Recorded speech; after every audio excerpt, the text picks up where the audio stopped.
You think you're taking care of your heart by walking every morning, stretching after you wake, trying out that workout your nephew posted on Facebook. But what if one of those healthy habits is silently hurting you? Have you ever felt more tired after exercise than before? Ever found your chest tight, breath short, but told yourself, it's just age catching up? What if it's not age, but a quiet warning? Because here's the truth. After 60, your body doesn't respond to movement the way it used to. Your heart, wiser, yes, but also more fragile, more reactive, more in need of care, not pressure. If you've been doing everything right and still feeling uneasy, this might explain why. There's a kind of exercise that looks harmless, but creates hidden stress deep inside, a kind of routine that's praised on every health blog, but is quietly overwhelming the heart of people just like you. I've seen it happen too many times, and today, I want to help you recognize the signs and make a different choice, not to scare you, but to give your heart a softer, smarter kind of strength. Thank you for being here. Let's begin. The morning light spills through the window. You sit up slowly, feet touching the floor, and you remind yourself movement is medicine. You stretch, rotate your shoulders, maybe even lace up your sneakers. You're doing it for your health, your heart. Because that's what they always said, right? Stay active, stay alive. But there's a question that lingers. What if the very habit you believe is saving your heart is slowly stressing it, not because you're weak but because your heart has changed? When you were 30, you could push through tiredness, climb stairs 2 at a time, run after the bus with a laugh, but now, at 60, 65, or beyond, the rules are different. The heart becomes less flexible. The blood vessels don't expand like they used to. The recovery window grows longer. But no one told you that. So you go on doing what worked a decade ago and wonder why you feel drained, dizzy, or suddenly breathless. Mary, 67, used to jog every morning. She believed in routine, discipline until one day, her heart skipped in a way that didn't feel like anxiety. It felt wrong.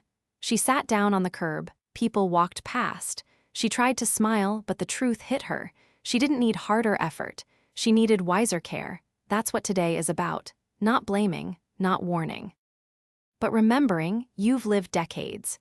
Your heart has seen love, loss, stress, joy. It deserves more than generic advice. It deserves attention. So before we name the movements that might hurt, to take a breath. Let go of judgment. You're not failing your heart. You're learning how to truly listen to it for the first time. And the first thing it's whispering is this: not all movement is medicine, not anymore. Tom was proud of his effort. At 72, he wasn't about to slow down. His grandson had shown him a YouTube workout, fast-paced, energetic, short. Just 20 minutes, Grandpa, the boy said. No pain, no gain, Tom replied with a grin, so he did it. Jump squats, jogs in place, plank jumps, heart pounding, sweat pouring, a rush he hadn't felt in years. And for 2 weeks it felt like revival, until the dizziness came. One morning, after round 3 of sprint intervals, his breath shortened, his chest tightened. He grabbed the edge of the counter and waited for it to pass. It didn't. At the clinic, his doctor looked him straight in the eye. Your heart isn't just tired, Tom. It's under attack, and it's from how you're exercising. You see, high-intensity interval training, or HIIT, was built for younger bodies, quick to recover, elastic in blood flow. It pushes your heart to spike fast, then rest briefly, then spike again. But after 60, your heart's rhythm changes. The vessels are stiffer, the response is slower. And that bounce back you relied on, it takes longer, much longer. A study in the Journal of Gerontology proved it. Older adults in HIIT programs showed dangerous spikes in blood pressure, with heart rates fluctuating beyond safe limits. Imagine a car with old brakes being floored again and again on the freeway. That's not fitness, that's risk. Tom didn't know. He thought he was being strong. But strength, after a certain age, looks different. It's not about powering through. It's about flowing with your body, not against it. Gentle walking for 30 minutes, tai chi under morning trees. Swimming slow laps at the community pool. These don't look flashy, but they're healing. Consistent. Kind. The American Heart Association found something stunning. Seniors who walked moderately 150 minutes per week reduced their heart-related risks by over 30%, not by sweating buckets, but by choosing rhythm. Tom switched his routine. He started walking at sunrise, breathing deep, letting nature pace him. 3 weeks later, his energy returned without the dizziness, without the fear. Maybe you've done what Tom did. Maybe you've thought faster meant better. But if you felt the pulse in your neck race, the breath catch a little too long, that's your heart asking for something else. Not less movement, just smarter movement. If this resonates, if you've ever felt your body push back against your own effort, leave a comment, even just one word, so we know we're not walking this path alone. And as Tom's story fades, there's another movement we need to talk about, one that looks calm, focused, even strong. But deep inside, it might be forcing your heart to scream in silence. Susan was always the strong one, widowed at 60, but still carried her own groceries, her granddaughter's backpack, her pride. At 68, she decided it was time to get toned. No trainer, no guide. Just a pair of dumbbells and YouTube videos filled with 20-somethings doing crunches and presses. She followed along, fast, determined. She even held her breath as she pushed. Because that's what they did on screen. 3 weeks in, she felt a faint wave in her chest. A lightheaded float, like standing too fast. She shook it off. But later that night, she couldn't sleep.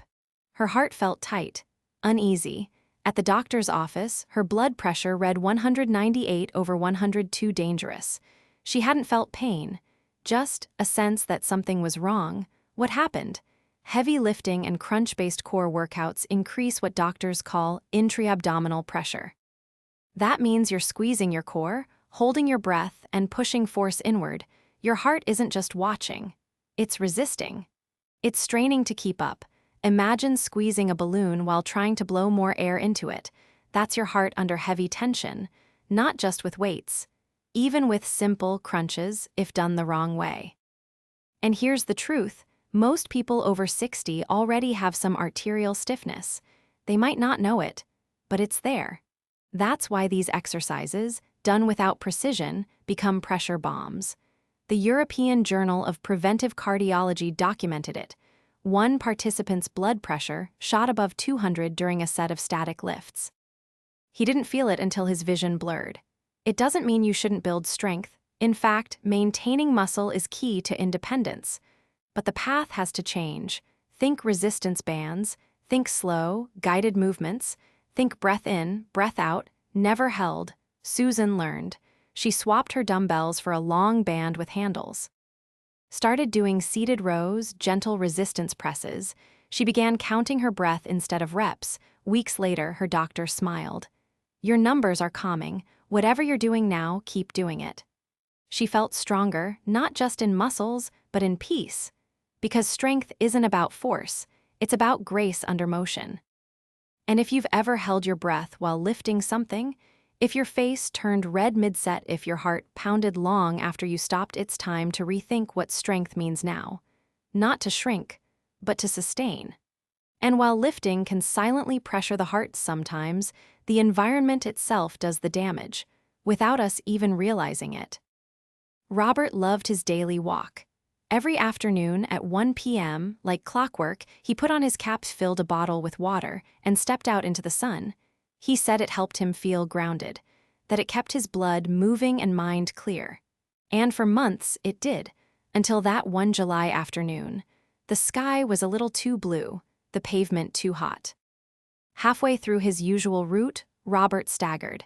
He reached for a fence. His breath shortened. His heart beat like a drum with no rhythm. A neighbor saw him, ran over. Minutes later, an ambulance. Heat exhaustion, not quite. His heart had been quietly screaming. He just couldn't hear it over the summer heat. See, after 60, our bodies lose a certain flexibility, not just in joints, but in how blood vessels react to temperature. In cold, they constrict, tightening to conserve heat. In heat, they dilate, expanding to release it. Both reactions strain the heart. But age makes that reaction slower, less precise. In winter, your pressure can quietly climb. In summer, your heart can speed up just to keep you cool. Add a little dehydration, and suddenly, your heart's working double time, without your consent. The American Journal of Hypertension showed this clearly. Older adults saw major increases in blood pressure during colder mornings. And heat, it made their heart rates spike even during light activity. Robert didn't know any of this. He thought a walk was just a walk. Now his walks are different. He goes out earlier, before the sun peaks. He drinks water before, during, and after. He dresses light, walks shaded paths, and listens for whispers from his body.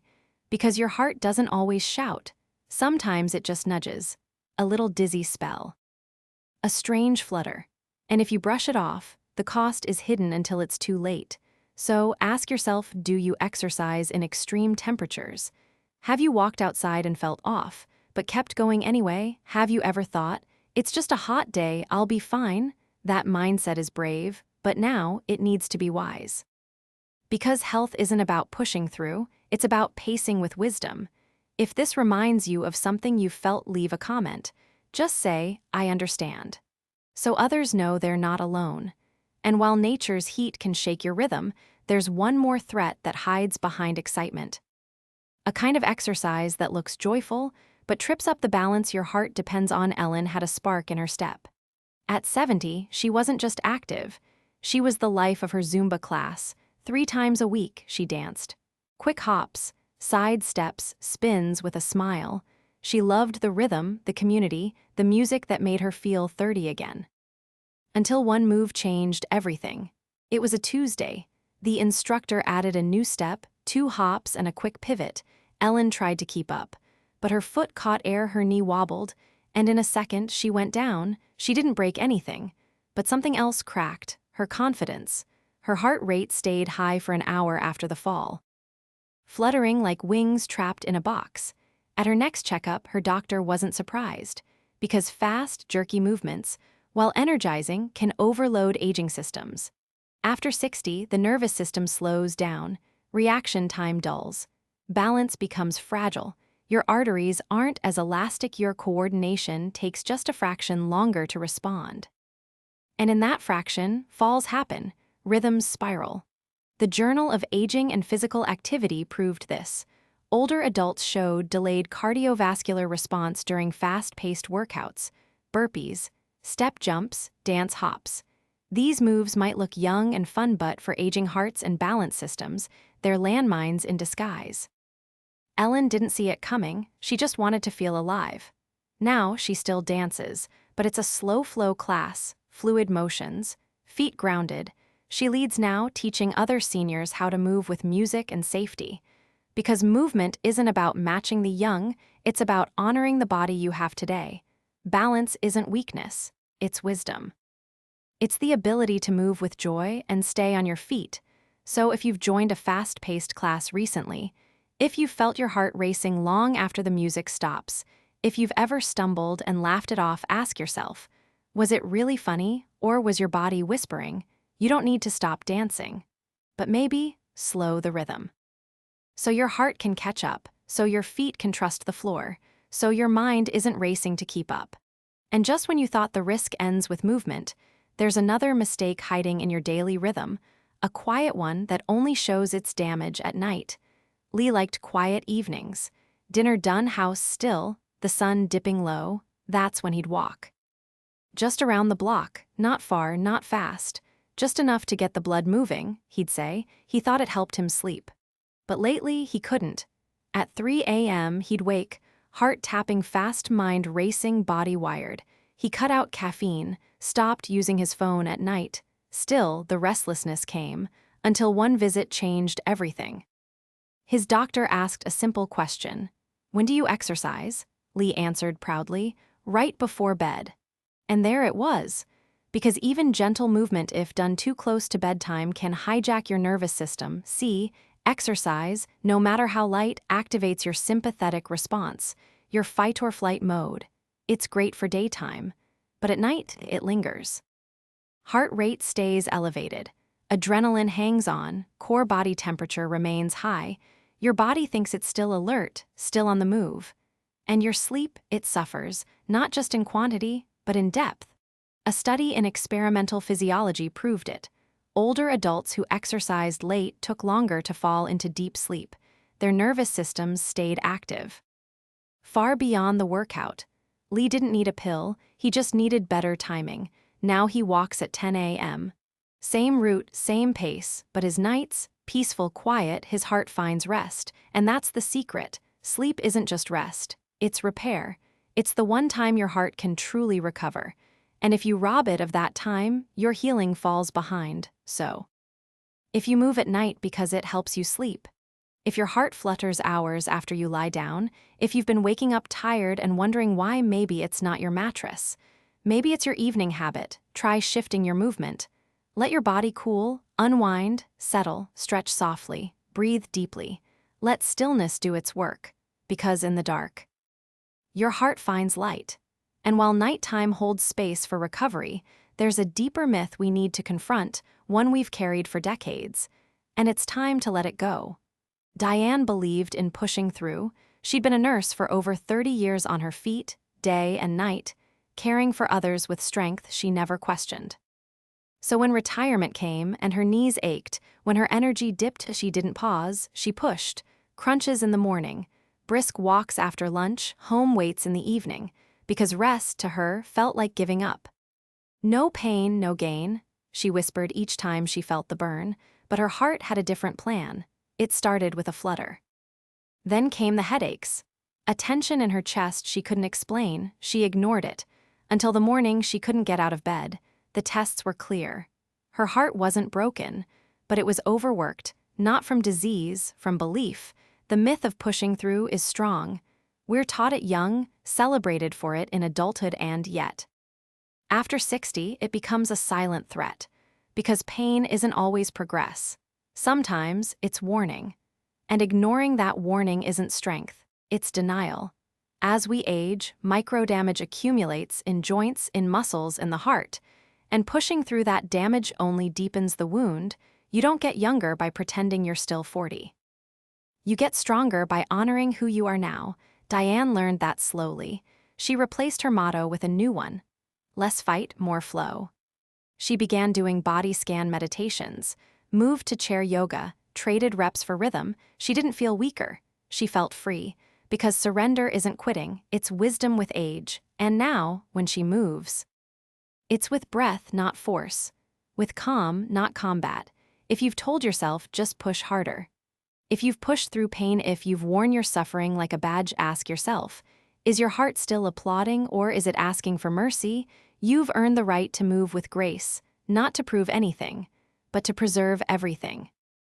And when you finally release the myth, your body exhales, your heart settles, and real strength rises. But once you release what hurts, the next question is, what does your heart actually want?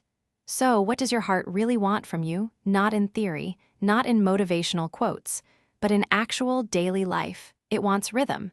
It wants peace. It wants consistency over chaos. After 60, your heart's needs change, its recovery slows, its resilience thins, its language becomes quieter, more subtle. And yet, its desires are simple. First, movement with breath, not against it. That means walking where you can still talk, stretching without strain, letting your lungs guide your pace. Second, rest and balance, not just at night, but between effort. A 20-minute walk followed by 5 minutes of stillness. That's medicine. Third, hydration before you're thirsty, because thickened blood pushes harder against your vessels, and your heart feels every beat like a burden. Fourth, posture, not rigid, but upright, open, free.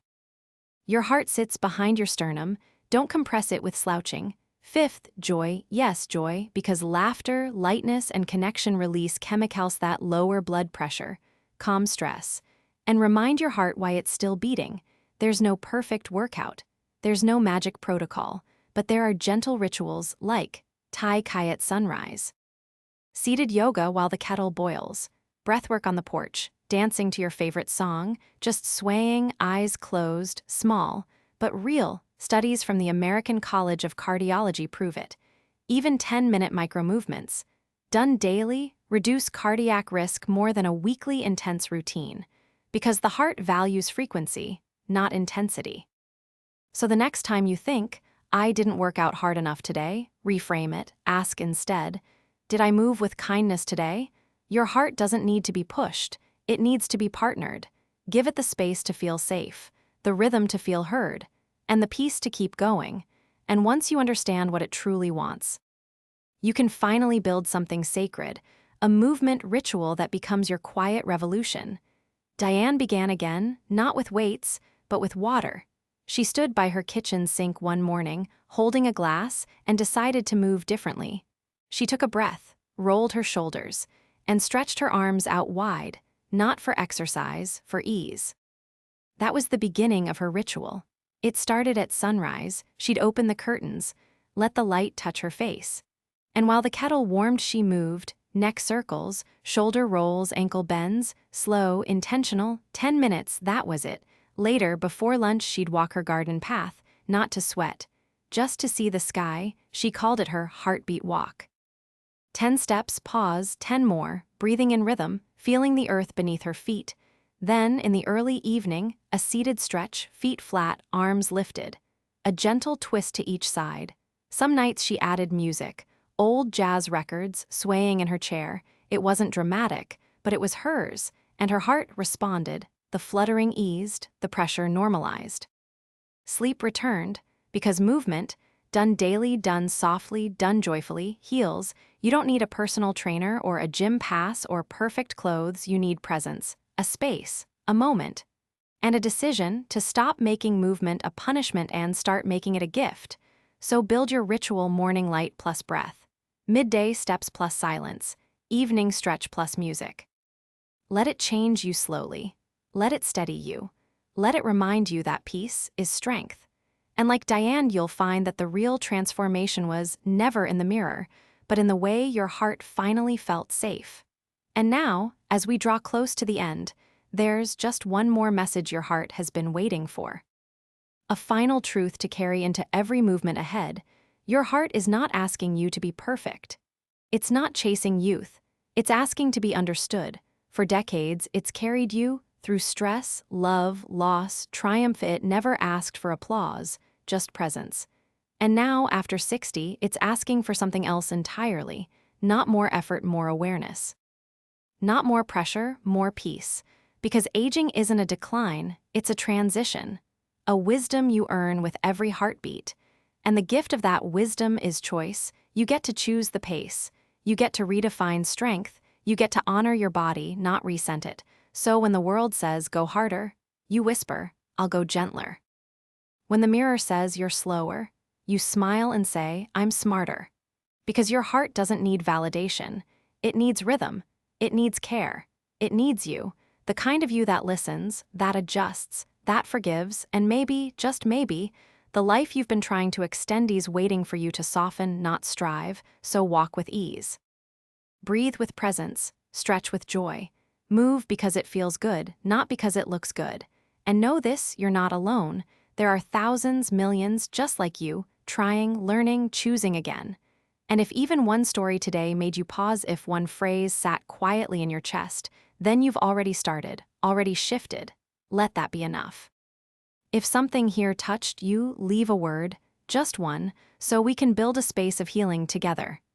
And if your heart feels lighter, if your breath feels softer, that's no accident. That's your body saying, thank you. Take care of it, and it will take care of you always.